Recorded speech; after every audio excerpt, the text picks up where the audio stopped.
இன்றைக்கி ஒரு அவுட்டிங் போகலாமா? ஆழ்வார்பேட் சிபி ஆர்ட் சென்டரில் இருக்கிற ஒரு கேலரியில் கட்சி பந்தேஜ் அப்படிங்கிற ஒரு எக்ஸிபிஷன் சேல் போடுவாங்க. ஃப்ரீக்வெண்ட்டாக இது நடக்குது. இது டைம் கிடைக்கிறப்போ போய் பாருங்கள். ஜெய்ப்பூர் காட்டன்ஸ், அப்புறம் அந்த ஆஜ்ரத் மெட்டீரியல் எல்லாமே ஹேண்ட் பிரிண்ட்ஸு, அப்புறம் பாந்தினி இதெல்லாம் ரொம்ப நல்லா இருக்குதுங்க. சுடிதார் செட்ஸும் வச்சுருக்குறாங்க, சாரீஸ் வச்சுருக்குறாங்க. வெறும் துப்பட்டாஸ் மட்டும் கிடைக்கும். அப்புறம் பெட்ஷீட்ஸ், பெட் ஸ்ப்ரெட்ஸ், அப்புறம் குவில்ட் எல்லாமே நல்ல குவாலிட்டியில் இருக்குதுங்க. நீங்கள் ஒரு தடவை போய் பாருங்கள். 3 இயர்ஸ் எக்ஸ்பீரியன்ஸ் இருக்குது எனக்கு. துணி ஃபேட் ஆக மாட்டேங்குது, நல்ல குவாலிட்டி உழைக்குது. நல்ல சாஃப்ட் காட்டன்லாம் நல்லா நம்பி வாங்கலாம்.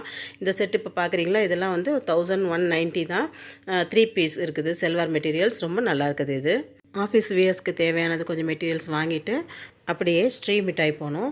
ஸ்ரீ மிட்டாயில் சாட்ஸ் சாப்பிடணும் போல் ரொம்ப நாள் ஆசையாக இருந்துச்சு. அதனால் சாட்ஸ் கொஞ்சம் வாங்கி அதெல்லாம் சாப்பிட்டுட்டு அங்கே இருக்க ஸ்வீட் ஸ்டால்லாம் அப்படியே வேடிக்கை பார்த்தோம். இங்கே ஸ்வீட்ஸ் மட்டும் ஃபேமஸ் இல்லைங்க, இங்கே கேக்ஸும் ரொம்ப நல்லா இருக்குது. இந்த தடவை நான் பார்த்தேன். எக்லெஸ் கேக் யாருக்காவது வேணும்னா இங்கே ட்ரை பண்ணுங்கள். நிறைய வெரைட்டி வச்சுருக்குறாங்க. ரேட்ஸ் டீட்டெயில் எனக்கு அந்தளவுக்கு நான் நோட் பண்ணலை. ஆனால் கேக் வெரைட்டி பாருங்கள் எவ்வளோ இருக்குதுன்ட்டு. ஒரு தடவை ட்ரை பண்ணி பாருங்கள். நான் 2 பீஸ் வாங்கினேன். பீஸ் கேக் தான் வாங்கினோம். ரொம்ப நல்லா இருந்துச்சு. அப்புறம் கொஞ்சம் ஸ்வீட்ஸ் வாங்கிட்டு அப்படியே வந்துட்டோம். இந்த வீடியோ உங்களுக்கு பிடிச்சிருந்தா லைக் பண்ணுங்கள், ஷேர் பண்ணுங்கள், சப்ஸ்கிரைப் பண்ணுங்கள். அண்ட் தேங்க்ஸ் ஃபார் வாட்சிங்.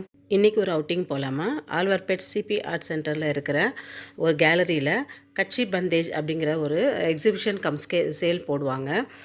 ஃப்ரீக்வெண்ட்டாக இது நடக்குது. இது டைம் கிடைக்கிறப்போ போய் பாருங்கள். ஜெய்ப்பூர் காட்டன்ஸ், அப்புறம் அந்த ஆஜ்ரத் மெட்டீரியல் எல்லாமே ஹேண்ட் பிரிண்ட்ஸு, அப்புறம் பாந்தினி இதெல்லாம் ரொம்ப நல்லா இருக்குதுங்க. சுடிதார் செட்ஸும் வச்சுருக்குறாங்க, சாரீஸ் வச்சுருக்குறாங்க. வெறும் துப்பட்டாஸ் மட்டும் கிடைக்கும். அப்புறம் பெட்ஷீட்ஸ், பெட் ஸ்ப்ரெட்ஸ், அப்புறம் குவில்ட் எல்லாமே நல்ல குவாலிட்டியில் இருக்குதுங்க. நீங்கள் ஒரு தடவை போய் பாருங்கள். 3 இயர்ஸ் எக்ஸ்பீரியன்ஸ் இருக்குது எனக்கு. துணி ஃபேட் ஆக மாட்டேங்குது, நல்ல குவாலிட்டி உழைக்குது. நல்ல சாஃப்ட் காட்டன்லாம் நல்லா நம்பி வாங்கலாம். இந்த செட் இப்போ பார்க்குறீங்களா, இதெல்லாம் வந்து 1190 தான். 3 பீஸ் இருக்குது. செல்வார் மெட்டீரியல்ஸ் ரொம்ப நல்லா இருக்குது. இது ஆஃபீஸ் வியர்ஸ்க்கு தேவையானது கொஞ்சம் மெட்டீரியல்ஸ் வாங்கிட்டு அப்படியே ஸ்ரீ மிட்டாய் போனோம். ஸ்ரீ மிட்டாயில் சாட்ஸ் சாப்பிடணும் போல் ரொம்ப நாள் ஆசையாக இருந்துச்சு. அதனால் சாட்ஸ் கொஞ்சம் வாங்கி அதெல்லாம் சாப்பிட்டுட்டு அங்கே இருக்க ஸ்வீட் ஸ்டால்லாம் அப்படியே வேடிக்கை பார்த்தோம். இங்கே ஸ்வீட்ஸ் மட்டும் ஃபேமஸ் இல்லைங்க, இங்கே கேக்ஸும் ரொம்ப நல்லா இருக்குது. இந்த தடவை நான் பார்த்தேன். எக்லெஸ் கேக் யாருக்காவது வேணும்னா இங்கே ட்ரை பண்ணுங்கள். நிறைய வெரைட்டி வச்சுருக்குறாங்க. ரேட்ஸ் டீட்டெயில் எனக்கு அந்தளவுக்கு நான் நோட் பண்ணலை. ஆனால் கேக் வெரைட்டி பாருங்கள் எவ்வளோ இருக்குதுன்ட்டு. ஒரு தடவை ட்ரை பண்ணி பாருங்கள். நான் 2 பீஸ் வாங்கினேன். பீஸ் கேக் தான் வாங்கினோம். ரொம்ப நல்லா இருந்துச்சு. அப்புறம் கொஞ்சம் ஸ்வீட்ஸ் வாங்கிட்டு அப்படியே வந்துட்டோம். இந்த வீடியோ உங்களுக்கு பிடிச்சிருந்தா லைக் பண்ணுங்கள், ஷேர் பண்ணுங்கள், சப்ஸ்கிரைப் பண்ணுங்கள். அண்ட் தேங்க்ஸ் ஃபார் வாட்சிங்.